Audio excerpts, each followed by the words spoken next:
നിങ്ങളൊരു ഹൈപ്പർ മാർക്കറ്റിൽ അല്ലെങ്കിൽ ഏതെങ്കിലും വലിയ കടയിൽ കയറുമ്പോൾ അവിടെ ഇങ്ങനെ പ്ലേ ചെയ്യുന്ന പാട്ടുകൾ ശ്രദ്ധിച്ചിട്ടുണ്ടോ? അതൊരു വെറും പശ്ചാത്തല ശബ്ദം അങ്ങനെ നമ്മൾ കരുതും. പക്ഷെ ശരിക്കും അതങ്ങനെയല്ല. നിങ്ങൾ കേൾക്കുന്ന ഓരോ പാട്ടിന് പിന്നിലും ഒരുപക്ഷെ നിങ്ങൾ അറിയാതെ നിങ്ങളുടെ പേഴ്സിൽ നിന്ന് പൈസ എടുപ്പിക്കാൻ പ്രേരിപ്പിക്കുന്ന ചില സൈക്കോളജിക്കൽ തന്ത്രങ്ങളുണ്ട്. ശരിയാണ്. ഇന്ന് നമ്മൾ സംസാരിക്കാൻ പോകുന്നത് ഈ വിഷയത്തെക്കുറിച്ചാണ്. നമ്മുടെ കയ്യിൽ ചില പഠനങ്ങളുണ്ട്, പിന്നെ ഈ ആംസെറ്റ് അക്കാഡമിയുടെ ട്രെയിനിങ് മെറ്റീരിയലും. ഇതൊക്കെ വെച്ച് എങ്ങനെയാണ് ഈ വലിയ റീറ്റെയിൽ സ്റ്റോറുകൾ സംഗീതത്തെ ഒരു കച്ചവട തന്ത്രമായി ഉപയോഗിക്കുന്നത് എന്ന് നമുക്ക് കുറച്ചുകൂടി ആഴത്തിൽ നോക്കാം. ഓക്കെ.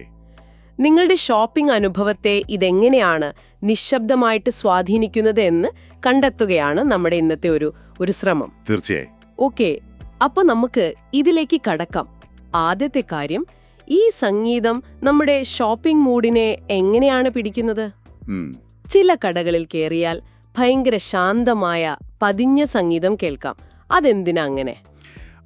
അത് വെറുതെ അല്ല. ഈ പറഞ്ഞ പോലെ ആ ശാന്തമായ വേഗത കുറഞ്ഞ സംഗീതം നമ്മളിലൊരു തരം റിലാക്സേഷൻ ഉണ്ടാക്കും. റിലാക്സേഷനോ? അതെ. പഠനങ്ങളൊക്കെ പറയുന്നത് ഈ ഒരു മാനസികാവസ്ഥയിൽ നമ്മൾ കടയിൽ കൂടുതൽ സമയം ചെലവഴിക്കാൻ സാധ്യതയുണ്ടെന്നാണ്. ഓഹോ. തിരക്കിട്ട് ഓടി നടക്കാതെ കുറച്ചുകൂടി സമാധാനത്തോടെ ഓരോ ഷെൽഫും നോക്കും, ഉൽപ്പന്നങ്ങളെക്കുറിച്ചൊന്നുകൂടി ശ്രദ്ധിക്കും. അപ്പൊ കൂടുതൽ സമയം കടയിൽ നിൽക്കുന്നു, കൂടുതൽ സാധനങ്ങൾ കാണുന്നു. അതെ, സ്വാഭാവികമായും കൂടുതൽ വാങ്ങാനുള്ള ഒരു സാധ്യത അവിടെ കൂടുന്നു. ഓ, അതാണല്ലേ അതിന്റെ പിന്നിലെ ഒരു സൈക്കോളജി? കൃത്യമായി പറഞ്ഞാൽ അത് തന്നെ. ഇതൊരു നിർബന്ധിക്കലല്ല, പക്ഷെ ഒരു പ്രോത്സാഹനമാണ്. നമ്മൾ റിലാക്സ്ഡ് ആയിരിക്കുമ്പോൾ പുതിയ കാര്യങ്ങൾ നോക്കാനും വാങ്ങാനും ഒരു മടി കുറയും, സമയം പോകുന്നത് അറിയില്ല. ശരിയാണ്. അപ്പൊ ചിലപ്പോ ലിസ്റ്റിൽ ഇല്ലാത്ത ഒന്നോ രണ്ടോ സാധനം കൂടി അറിയാതെ ബാസ്ക്കറ്റിൽ വീഴും. അതെ, അതാണ് ലക്ഷ്യം. വളരെ സൂക്ഷ്മമായിട്ടാണ് ഇത് വർക്ക് ചെയ്യുന്നത്. ഇത് കൊള്ളാം. അപ്പോ സംഗീതത്തിന്റെ വേഗത കുറഞ്ഞാൽ നമ്മൾ പതുക്കെയാവും, കൂടുതൽ വാങ്ങും. എന്നാൽ പാട്ടിന്റെ താളം കൂടിയാലോ? ഫാസ്റ്റ് പാട്ടുകൾ വെച്ചാൽ എന്ത് സംഭവിക്കും? അതും തന്ത്രമാണോ? തീർച്ചയായും. സംഗീതത്തിന്റെ ടെമ്പോ, അതായത് താളത്തിനും കടയിൽ പിടിച്ചു നിർത്തുക എന്നതായിരിക്കില്ല ലക്ഷ്യം. ഉദാഹരണത്തിന് ഏറ്റവും തിരക്കുള്ള സമയം ഓർത്തു നോക്കൂ. വൈകുന്നേരം അല്ലെങ്കിൽ വീക്കെൻഡില് ഭയങ്കര തിരക്കായിരിക്കും. അതെ, ആ സമയത്ത് കടയുടെ ലക്ഷ്യം എന്തായിരിക്കും? കഴിയുന്നത്ര ആളുകളെ വേഗത്തിൽ കടത്തിവിടുക, തിരക്ക് കുറയ്ക്കുക. ശരിയാണ്. അത്തരം സാഹചര്യങ്ങളിൽ കുറച്ചുകൂടി ഫാസ്റ്റ് ആയിട്ടുള്ള, എനർജറ്റിക് ആയിട്ടുള്ള സംഗീതം വെച്ചാൽ ആളുകളുടെ മൂവ്മെന്റ് വേഗത്തിലാവും. ഓ, ആളുകൾ വേഗം നടക്കും, വേഗം ബില്ലിംഗ് കൗണ്ടറിലേക്ക് പോകും. അതെ, അതുവഴി തിരക്ക് ഒരു പരിധിവരെ നിയന്ത്രിക്കാം. കൊള്ളാം. അതായത് രാവിലെ ആളെ പിടിച്ചു നിർത്താൻ സ്ലോ പാട്ട്, വൈകുന്നേരം തിരക്ക് കൂടുമ്പോൾ ആളെ വേഗം പുറത്താക്കാൻ ഫാസ്റ്റ് പാട്ട്. നമ്മുടെ ഓരോ നടപ്പും അവര് പ്ലാൻ ചെയ്യുന്നുണ്ട് അല്ലേ? ഒരു പരിധിവരെ അതേന്ന് പറയാം. ഇത് ദിവസത്തിന്റെ സമയം, തിരക്ക് ഇതൊക്കെ നോക്കിയിട്ട് അവർ മാറ്റിക്കൊണ്ടിരിക്കും. ലക്ഷ്യം എപ്പോഴും കച്ചവടം തന്നെ. അതെ അതെ. ഒന്നുകിൽ കൂടുതൽ നേരം നിർത്തി കൂടുതൽ വാങ്ങിപ്പിക്കുക, അല്ലെങ്കിൽ തിരക്കുള്ളപ്പോൾ വേഗം കാര്യങ്ങൾ നടത്തി കൂടുതൽ പേർക്ക് സൗകര്യം കൊടുക്കുക. നമ്മുടെ നടത്തത്തിന്റെ സ്പീഡ് പോലും പാട്ട് വെച്ച് നിയന്ത്രിക്കാമെന്നത് അത്ഭുതം തന്നെ. ശരിയാണ്. ഈ താളത്തിന്റെ കാര്യം ഓക്കെ. ഇനി അടുത്തത്, ഈ പാട്ടുകൾ തിരഞ്ഞെടുക്കുന്നത് എങ്ങനെയാണ്? ചിലപ്പോൾ നമ്മൾ കടയിൽ കയറുമ്പോൾ പഴയ നല്ല ഹിറ്റ് പാട്ടുകൾ കേൾക്കാം, അല്ലെങ്കിൽ നമുക്കിഷ്ടപ്പെട്ട പണ്ട് കേട്ട പാട്ടുകൾ. അതങ്ങനെ യാദൃശ്ചികമായി സംഭവിക്കുന്നതാണോ? യാദൃശ്ചികമാവാൻ സാധ്യത വളരെ കുറവാണ്. നിങ്ങൾ പറഞ്ഞ ഒരു നല്ല ഫീൽ, ഒരു ഗൃഹാതുരത്വം, അതെ, അതാണ് ഇവിടുത്തെ പോയിന്റ്. നമുക്ക് പരിചയമുള്ള ഇഷ്ടപ്പെട്ട പാട്ട് കേൾക്കുമ്പോൾ നമ്മുടെ ബ്രെയിനിൽ ചില ഫീൽ ഗുഡ് കെമിക്കൽസ് ഒക്കെ ഉണ്ടാവും, ഡോപ്പമിൻ പോലെ. ഓക്കെ, നമ്മൾ ഹാപ്പി ആവും. അതെ, നമ്മൾ കൂടുതൽ പോസിറ്റീവ് ആവും, സന്തോഷത്തിലാവും. ഈ സന്തോഷം എങ്ങനെയാണ് കച്ചവടത്തിന് ഉപയോഗിക്കുന്നത്? അവിടെയാണ് ഈ ഇമ്പൾസ് പർച്ചേസ് എന്ന് പറയുന്ന സംഗതി വരുന്നത്. പെട്ടെന്നുള്ള വാങ്ങൽ.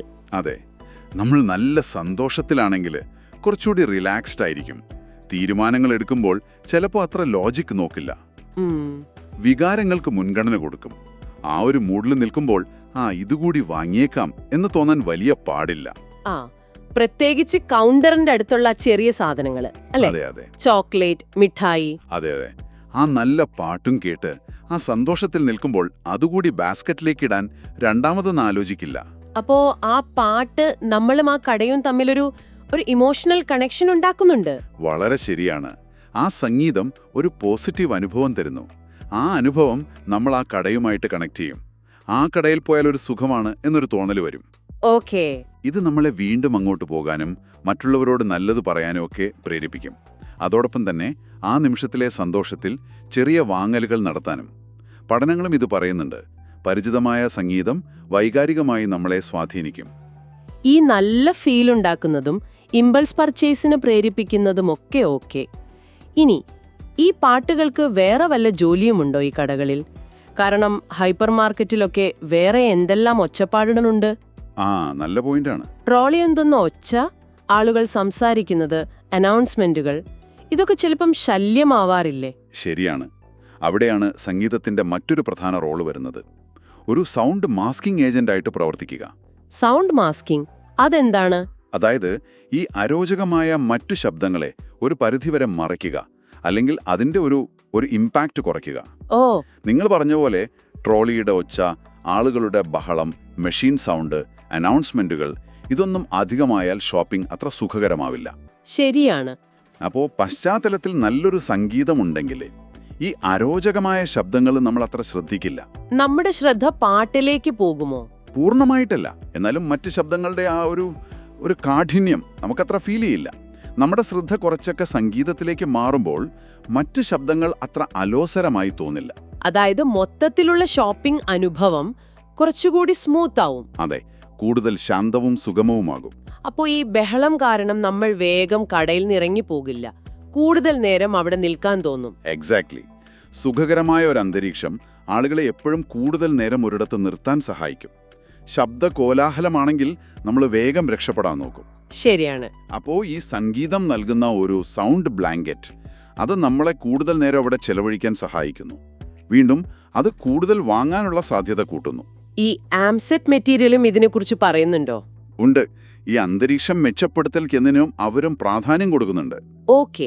അപ്പോൾ സംഗീതം നമ്മുടെ മൂഡിനെ സ്വാധീനിച്ചു, വേഗതയെ സ്വാധീനിച്ചു, വാങ്ങൽ തീരുമാനങ്ങളെ സ്വാധീനിച്ചു, കടയിലെ മറ്റ് ശബ്ദങ്ങളെ മറയ്ക്കാൻ സഹായിച്ചു. ഇനി അവസാനമായിട്ടൊരു കാര്യം ചോദിക്കൂ. ഓരോ തരം കടകളിൽ ഓരോ തരം പാട്ടുകളാണല്ലോ നമ്മൾ കേൾക്കുന്നത്. ഒരു ലക്ഷറി ഡ്രസ് കടയിൽ കേൾക്കുന്ന പാട്ടല്ലല്ലോ സാധാരണ സൂപ്പർ മാർക്കറ്റിൽ. എന്താ അതിന്റെ കാരണം? അത് വളരെ പ്രധാനപ്പെട്ട ഒരു കാര്യമാണ്. കാരണം സംഗീതം അവിടെ ആ ബ്രാൻഡിന്റെ വ്യക്തിത്വം, അതായത് ബ്രാൻഡ് ഐഡന്റിറ്റി നിങ്ങളോട് സംസാരിക്കുകയാണ്. പാട്ടിലൂടെയോ? അതെ. നിങ്ങളൊരു പ്രീമിയം സ്റ്റോറിൽ, ഒരു ലക്ഷറി സ്റ്റോറിൽ കയറുമ്പോൾ അവിടെ ചിലപ്പോൾ ക്ലാസിക്കൽ മ്യൂസിക്, അല്ലെങ്കിൽ ജാസ്, അല്ലെങ്കിൽ നല്ല ശാന്തമായ ലൗഞ്ച് മ്യൂസിക് ആയിരിക്കും. ശ്രദ്ധിച്ചിട്ടുണ്ട്. അത് ആ സ്റ്റോറിന്റെ ഒരു ആഡംബരത്തെ, ഒരു ഉയർന്ന നിലവാരത്തെയാണ് സൂചിപ്പിക്കുന്നത്. അങ്ങനെയുള്ള ഒരു അന്തരീക്ഷം ഇഷ്ടപ്പെടുന്ന അല്ലെങ്കിൽ പ്രതീക്ഷിക്കുന്ന കസ്റ്റമേഴ്സിനെയാണ് അവർ ലക്ഷ്യം വെക്കുന്നത്. അപ്പോ നമ്മുടെ സാധാരണ ഹൈപ്പർ മാർക്കറ്റിലെ പാട്ടുകളോ? അവിടെ ചിലപ്പോ പുതിയ സിനിമാ പാട്ടാവാം, പഴയ ഹിറ്റുകളാവാം. അതെ, കാരണം ഒരു ഫാമിലി ഹൈപ്പർ മാർക്കറ്റ് ലക്ഷ്യം വെക്കുന്നത് സാധാരണക്കാരെയാണ്, എല്ലാ തരം ആളുകളെയും.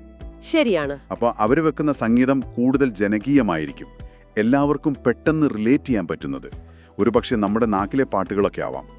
അത് ആ സ്റ്റോറ് എല്ലാവർക്കും ഉള്ളതാണ്, ഫ്രണ്ട്ലി ആണ് എന്നൊരു മെസ്സേജ് കൊടുക്കുന്നു. അതേസമയം ചെറുപ്പക്കാരെ മാത്രം ലക്ഷ്യം വെക്കുന്ന ഒരു ഫാഷൻ സ്റ്റോർ ആണെങ്കിലോ, അവിടെ ചിലപ്പോൾ ഏറ്റവും പുതിയ ട്രെൻഡിങ് പാട്ടുകൾ, റാപ്പ്, ഇലക്ട്രോണിക് മ്യൂസിക് ഒക്കെ ആവും. അതും ശരിയാണ്. ഓരോ സംഗീത ശൈലിയും ആ ബ്രാൻഡിനെ കുറിച്ച് നിങ്ങളുടെ മനസ്സിലൊരു ധാരണയുണ്ടാക്കുന്നുണ്ട്.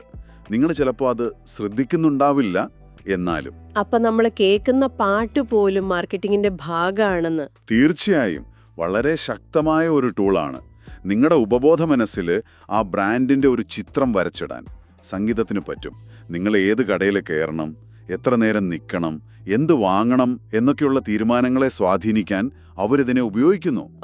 നമ്മുടെ കയ്യിലുള്ള ഈ പഠനങ്ങളും മെറ്റീരിയൽസും ഒക്കെ വിരൽ ചൂണ്ടുന്നത് ഈ ഒരു തന്ത്രപരമായ ഉപയോഗത്തിലേക്കാണ്. അപ്പം ഇതെല്ലാം കൂടി ചുരുക്കി പറഞ്ഞാൽ എന്താണ് ഈ ഹൈപ്പർ മാർക്കറ്റിലെ പാട്ടുകൾ? അത് വെറുതെ ഒരു ബാക്ക്ഗ്രൗണ്ട് നോയ്സ് അല്ല. അല്ല. അത് യാദൃച്ഛികമായി അവിടെ എത്തിയതുമല്ല. അത് നിങ്ങളുടെ മൂഡിനെ മാറ്റാൻ, നിങ്ങളുടെ നടത്തത്തിന്റെ വേഗതയെ നിയന്ത്രിക്കാൻ, നിങ്ങളിലൊരു ഇമോഷണൽ കണക്ഷൻ ഉണ്ടാക്കി, ചിലപ്പോൾ അധികം വാങ്ങാൻ പ്രേരിപ്പിക്കാൻ, കടയിലെ ബഹളം കുറച്ച് ഷോപ്പിംഗ് സുഖകരമാക്കാൻ, എന്തിനാ ആ കടയുടെ ഒരു പേഴ്സണാലിറ്റി നിങ്ങളോട് പറയാൻ വരെ ഉപയോഗിക്കുന്ന ഒരു സൂക്ഷ്മമായ തന്ത്രമാണ്. അതെ, ഒരു സറ്റിൽ ആർട്ട്, ഒരു കച്ചവട തന്ത്രം. ശരിയാണ്. നിങ്ങൾ അറിയാതെ തന്നെ നിങ്ങളുടെ ഓരോ ഷോപ്പിംഗ് യാത്രയും ഈ സംഗീതം സ്വാധീനിക്കുന്നുണ്ട്. ഉം, ഒരു ഉപഭോക്താവ് എന്ന നിലയിൽ ഈ റീറ്റെയിലർമാർ ഉപയോഗിക്കുന്ന സൈക്കോളജിക്കൽ തന്ത്രങ്ങളെക്കുറിച്ച് ഈ പാട്ട് കേട്ടിട്ടുള്ള ഒരു തോന്നലാണോ എന്ന് സ്വയം ചോദിക്കാനത് സഹായിച്ചേക്കും. അതൊരു നല്ല പോയിന്റാണ്. കുറച്ചുകൂടി ബോധപൂർവം തീരുമാനമെടുക്കാം. അതെ, കൂടുതൽ അവബോധത്തോടെ ഷോപ്പ് ചെയ്യാൻ ഇത് സഹായിക്കും. ഹൈപ്പർ മാർക്കറ്റുകളിലെ സംഗീതത്തിന്റെ ഈ ലോകത്തേക്ക് ഞങ്ങളോടൊപ്പം ഒരു യാത്ര നടത്തിയതിന് എല്ലാവർക്കും നന്ദി. ഈ പറഞ്ഞ കാര്യങ്ങൾ നിങ്ങളുടെ അടുത്ത ഷോപ്പിംഗ് അനുഭവത്തെ കുറച്ചുകൂടെ വ്യത്യസ്തമായി കാണാൻ സഹായിക്കുമെന്ന് കരുതുന്നു.